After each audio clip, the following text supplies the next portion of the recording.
প্রিয় বন্ধুরা, আসসালামু আলাইকুম। ফেসবুক আপনাদেরকে সাজেস্ট করতেছে যারা আপনারা কন্টেন্ট মনিটাইজেশন পান নাই, আপনার জন্য কন্টেন্ট মনিটাইজেশনের জন্য অ্যাপ্লিকেশন করেন ফেসবুকের কাছে, এবং ফেসবুক নিজেই এটা আপনাদেরকে শিখিয়ে দিচ্ছে। তাড়াতাড়ি আপনারা কন্টেন্ট মনিটাইজেশনের জন্য অ্যাপ্লিকেশন করুন ফেসবুকের কাছে। সো কিভাবে করতে হবে সেই নিয়মটা আমি তুলে ধরলাম আপনাদের কাছে।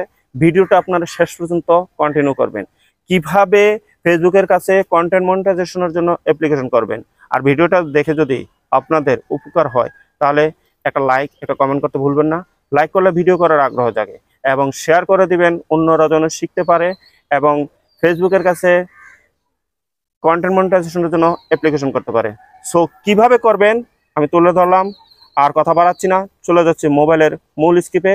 Get start. চলে আসলাম মোবাইল স্ক্রিনে। এখন চলে যাব অফিসিয়াল ফেসবুক অ্যাপসে। এই যে ফেসবুক চলে আসলাম, ফেসবুকের উপরে ক্লিক করতে হবে। ফেসবুকের উপরে ক্লিক করলাম, এমন একটি ইন্টারফেস চলে আসলো। চলে আসার পর এই যে উপরে লোগো আছে, এই লোগোর উপর ক্লিক করতে হবে। এই যে উপরে, হ্যাঁ, এই লোগোর উপরে ক্লিক করলাম। ক্লিক করার পর এমন একটি ইন্টারফেস আবার চলে আসলো। চলে আসার পর এখন আমাকে যে কাজটা করতে হবে, এই যে এখানে থ্রি ডট আছে, থ্রি ডটের উপর ক্লিক করতে হবে। থ্রি ডটের উপর ক্লিক করলাম, তারপরে এমন একটি ইন্টারফেস চলে আসলো। এই যে নিচে কপি লিঙ্ক আছে, এই কপি লিঙ্কের উপর ক্লিক করতে হবে। ক্লিক করলাম। কপি লিঙ্কের উপর ক্লিক করার পর আমি এখান থেকে ডাইরেক্ট বের হয়ে যাব। বের হয়ে আমাকে এই যে ক্রোম ব্রাউজার আছে, ক্রোম ব্রাউজারের উপর ক্লিক করতে হবে। ক্রোম ব্রাউজারের উপর ক্লিক করলাম। এই যে এখানে ক্লিক করার পর সার্চ অপশন আসলো। এই সার্চ অপশনে লিখতে হবে, এই সার্চ অপশনে লিখবো কন্টেন্ট মনিটাইজেশন অ্যাপ্লিকেশন, এটা লিখতে হবে। লিখলাম। আমি একটু লেখার পর এই যে নিচে কন্টেন্ট মনিটাইজেশন অ্যাপ্লিকেশনটি লেখা আছে, এই যে দেখেন লেখা আছে, এখানে আমি কপি করে উপরে পেস্ট করে দিলাম, তাহলে উঠে গেল। এই যে উঠে গেল। এমন একটি ইন্টারফেস চলে আসলো। চলে আসার পর এই যে এখানে লেখা আছে ফেসবুক কন্টেন্ট মনিটাইজেশন বেটা, এইখানে ক্লিক করতে হবে।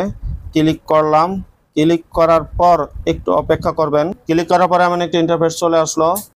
এই যে এখানে সবুজ বাটনে লেখা আছে আই এম ইন্টারেস্টের উপর ক্লিক করতে হবে। ক্লিক করার পর এমন একটি ইন্টারফেস আবার চলে আসলো।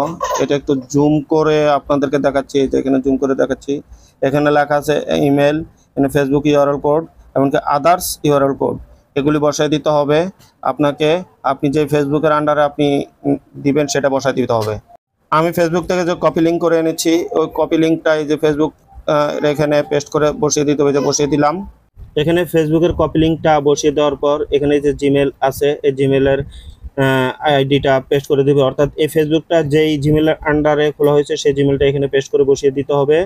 জিমেল অ্যাকাউন্টটা বসিয়ে দিতে হবে। বসিয়ে দিলাম, একটু অপেক্ষা করে এই যে বসিয়ে দিলাম। এরপরে নিচে আছে আদার্স যেই লিঙ্কটা আছে সেটা দিব। এখানে আপনি ইনস্টাগ্রামও দিতে পারেন, টিকটক, টুইটার, ফেসবুক, অন্য ফেসবুক যা আছে, ইনস্টাগ্রাম যেটা আছে, ইউটিউব যেটা আছে সেটাই দিবেন। তাই আমি এখন এখান থেকে বের হয়ে যাব। আমার অন্য একটা আদার্স লিঙ্ক আছে, ইউটিউব চ্যানেল আছে, সেই ইউটিউব চ্যানেলের লিঙ্কটা এখানে বসিয়ে দিব। আমি আমার ইউটিউব চ্যানেলে চলে আসলাম। এই যে আমার ইউটিউব চ্যানেল, এখান থেকে আমার ইউটিউব চ্যানেলের কপি লিঙ্কটা নিয়ে নিব। এই যে কপি লিঙ্ক, এটা কপি করে আমি নিয়ে নিলাম। নিয়ে এখন চলে যাব ফেসবুক অ্যাপসে। এই যে ফেসবুকে আদার্সে বসিয়ে দিব, এখানে পেস্ট করে বসিয়ে দিলাম। এই যে দেখেন পেস্ট করে বসিয়ে দিলাম। এখন আমাকে যে কাজটা করতে হবে আমি সেই কাজটা করবো। এই যে নিচে লেটস গো দিস, এটার উপর ক্লিক করতে হবে। ক্লিক করলাম। ক্লিক করা, এই যে এখানে ওকে লেখা আছে, ওকের উপর ক্লিক করতে হবে। ক্লিক করলাম। ক্লিক করার পর দেখেন এই যে সাবমিট হয়ে যাবে। এই দেখেন সাবমিট হয়ে গেল, আমার অ্যাপ্লিকেশন করা কমপ্লিট হয়ে গেল। দেখেন এখানে লেখা আছে Facebook content monetization beta interest form, অর্থাৎ আমি কমপ্লিট করে ফেললাম। অর্থাৎ এটা লিখছে আপনি যদি ইন্টারেস্ট থাকেন কন্টেন্ট মনিটাইজেশন পাওয়ার জন্য তাহলে এখানে অ্যাপ্লিকেশন করবেন। সো আমি করলাম। তাই ভিডিওটা যদি ভালো লাগে আপনারা লাইক শেয়ার করে দিবেন, লাইক করবেন এবং কমেন্ট করে জানাবেন কেমন হলো ভিডিওটা। এবং শেয়ার এই জন্যই করবেন অন্যরা শেখার জন্য। সবাই ভালো থাকবেন, সুস্থ থাকবেন। ভিডিওটা কেমন হয়েছে অবশ্যই জানাবেন। পরবর্তীতে নতুন ভিডিও নিয়ে আসবো ইনশাল্লাহ। সবাই ভালো থাকুন, সুস্থ থাকুন। আল্লাহ হাফেজ।